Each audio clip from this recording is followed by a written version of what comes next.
Welcome back to Retirement Lifestyle Show. I'm your co-host, Adrian Nicholson, and today's topic is something that doesn't get the attention it deserves: living expenses.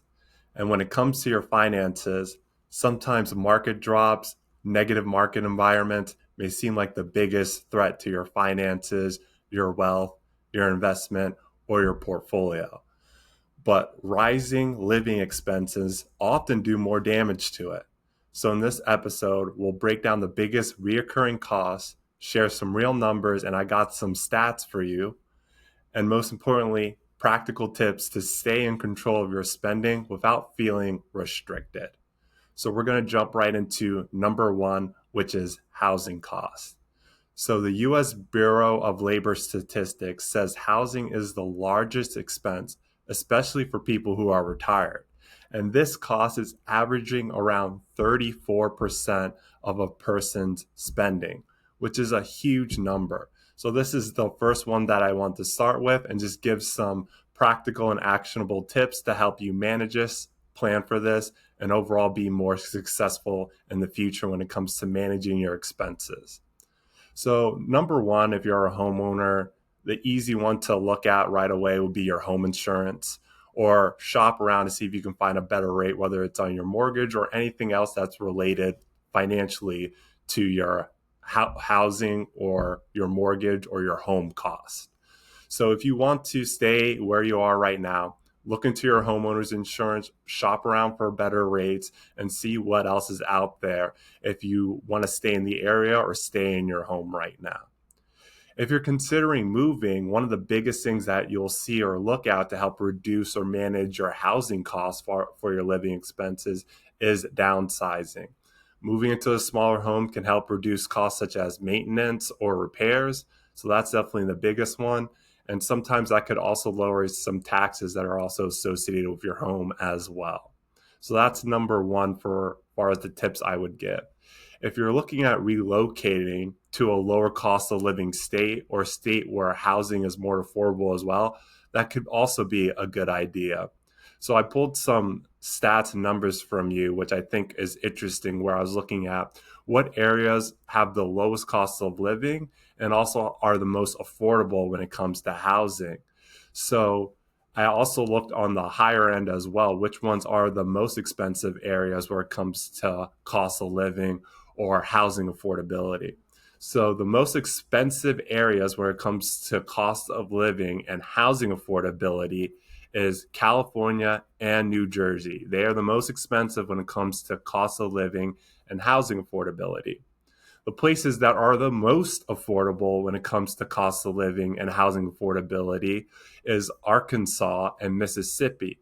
So right there, you can tell that location plays a huge role on the biggest part of your living expenses in your financial plan or your monthly expenses. So where you decide to live, whether it's your rest of your life or whether you're moving, looking for new areas, the state that you ultimately live in will play a big impact into it. But again, at the end of the day, it comes down to location.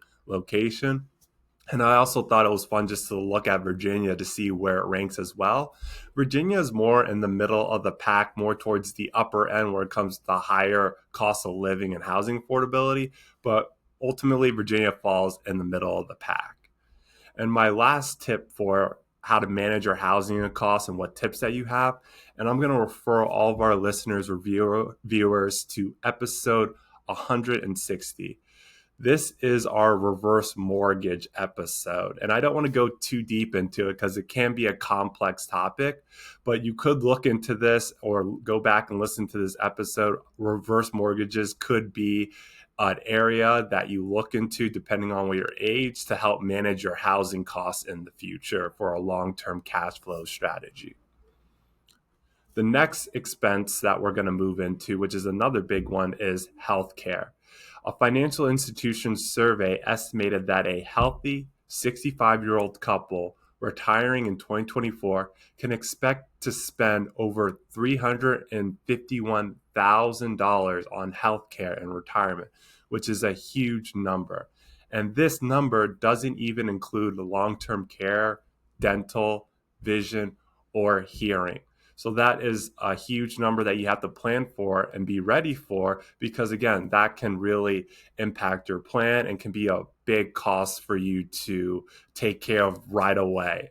So you could consider some supplemental plans. For example, some common ones are Medigap, Medicare Advantage plans, based on your needs and what kind of coverage you need, depending on the expenses, to help cover the things that standard medical plans don't cover, like Medicare. So that's also something that you look into.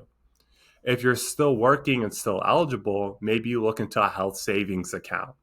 This is where you can actually invest the funds in this account for the long-term medical costs that you may have in the future.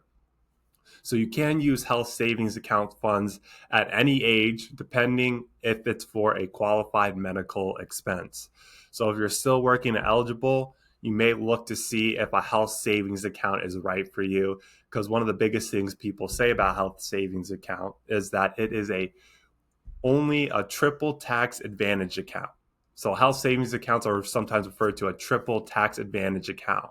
What this means is that you get three key tax benefits. One is tax deductible contributions. So when you're putting money into a health savings account, you're saving money on taxes. You get tax-free growth for the investments, which means those investments will grow over time if they're invested correctly. And you won't have to pay tax on it, which is great. And lastly, you get tax-free withdrawals only for qualified medical expenses. That's key there. So those are two tips that I have to help take care of those healthcare costs, whether they're current or in the future, that you can plan for, that can help with those living expenses that apply to the health or medical field for you. Next, I'm going to move on to food and groceries. So an average household spends about 13% of their budget on food, and this stat comes from the US Bureau of Labor Statistics. And drawing this back to the percentage that people pay for housing costs, right there, if you combine housing costs with food, that is almost 50% of your income. So that's something else that you really should consider, especially when it comes to your financial plan, because as we know, we're still not out of the woods yet when it comes to inflation. So you could see these costs increasing over time. So that's something that you definitely have to consider and plan for. So an actionable tip I have for you listeners and viewers right now in this category of food and groceries is just tracking your spending and see what's the most you spend on this category and what's the least you spend on these categories, and run those numbers and plan with those numbers, going with the most conservative assumptions versus the most expensive, and see what both outputs give you, so you at least have two data points to make a decision on. So I thought that was just a fascinating thing on this podcast to talk about today, how housing and food and groceries are really taking up 50% of Americans' income right now. And that's something too that people need to plan for and be aware of, because over time that really can impact someone's financial situation. So the next one I want to move on to, which is a common expense that people are running into, which is a little bit of more of a newer one. And I'm going to make this more of an umbrella category, which is subscriptions, utilities, and this is called a new term that I didn't really know about. It's called creeping costs. Creeping costs refer to the gradual, often unnoticed increase in expenses over time. These increases, while individually small, can accumulate to significantly impact a person's profitability or how much money they have at the end of the day when it comes to their income and expenses. So again, this phenomenon is also known as cost creep. So the market of research in Chicago says that an average household spends about $219 a month on subscriptions. And if you convert that in over a year, you're looking at almost $2,000 to $3,000 a year just on subscription alone.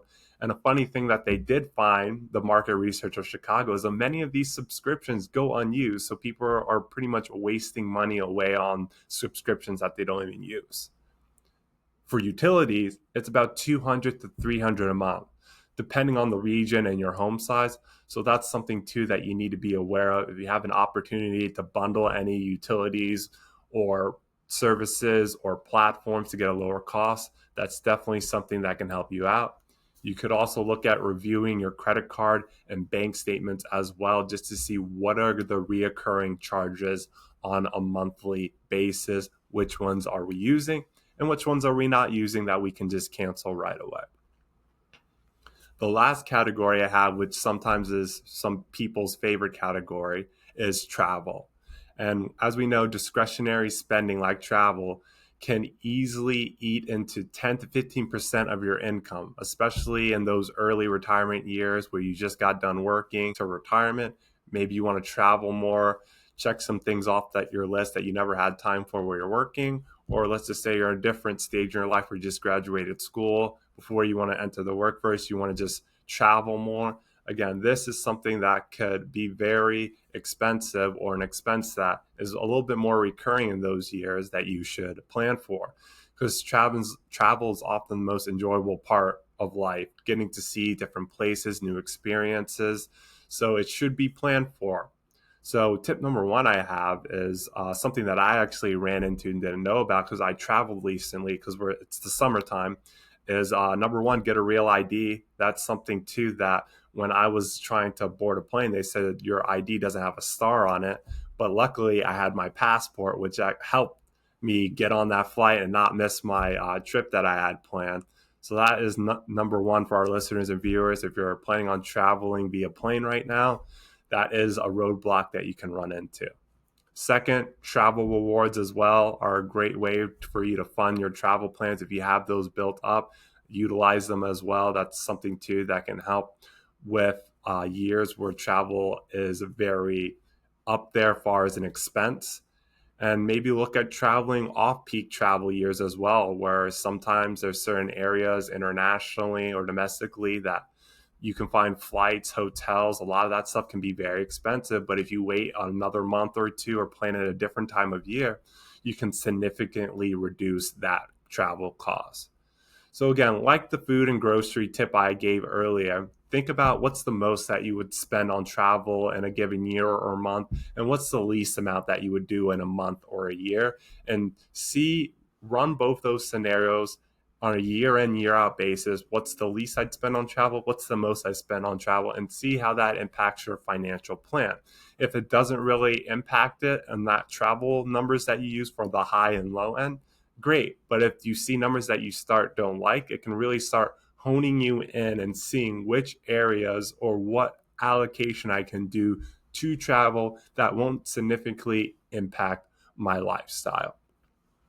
So in conclusion, as you can see, managing your expenses and understanding what your living expenses are is crucial. You want to be very intentional with this.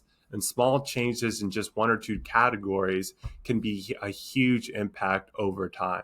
So one of my parting thoughts that I want to leave you with is just always monitor and see what your lifestyle expenses are. See which ones are the most reoccurring.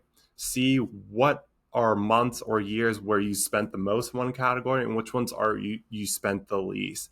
And run these projections, run these numbers so that you have a better understanding of what they look like and how they can impact your situation. So if you need help, we're always available. Our contact information is in our show notes. We also have a great website, retirementlifestyleshow.com, that you can visit. You can see other episodes that you're interested in. We cover a lot of different variety topics, from investing, financial planning, retirement, tax savings. We definitely cover a lot. And if you're a new listener or you haven't already, please like and subscribe. We're on YouTube, Spotify, Apple Music. We have a lot of great content out there. And if you have any recommendations, definitely let us know. If there's any topics that you're interested in, we'd be happy to cover them, let you know what our opinion and what advice that we would give. And, we are at the second half of the year. It's definitely been a very volatile time. A lot of changing things have been going on, but we always like to give you advice, tips, anything that applies to you, depending on whatever questions or situations you're in. We like to tailor it to you because everybody is different and just help with whatever situation you in. But we are entering the second half of the year. So this is a good point to really reflect, just to see maybe there were some goals or some ideas that you had in the beginning of the year. It's a good time to check on them, make any adjustments maybe need be, just so the second half of the year is really in your control and you are achieving what you want, to have the best lifestyle you want, to have the best retirement in the future, to have put yourself in the best possible position. And ultimately, what this topic really does focus on is trying to get you just to understand what your situation is, and looking at the data, the information that's real and pertains to you, so you can plan it going forward, so you make the best possible decision. At the end of the day, that's something that's very crucial. You got to see what applies to you, what's going on in your situation right now, and plan for that in the future, so you're making, and this is key here, the best decisions that are informed. Retirement Lifestyle Show. We give you the information, we give you the tips, we give you the things that you need to look on to help you be a better, more informed decision maker. So one of the things we always say, take control and achieve your goals. Take control of your finances, take control of your investments, take control of your retirement, your lifestyle, and make sure that everything that you're doing really adds up to your values, your beliefs, ultimately what you want in life. And if you're currently not on that course, it's never too late to make that change. So again, if you haven't already, please like, subscribe, tell your friends and family. This is the Retirement Lifestyle Show, still going strong. We've been doing this podcast for over 6 years now, and it's been awesome.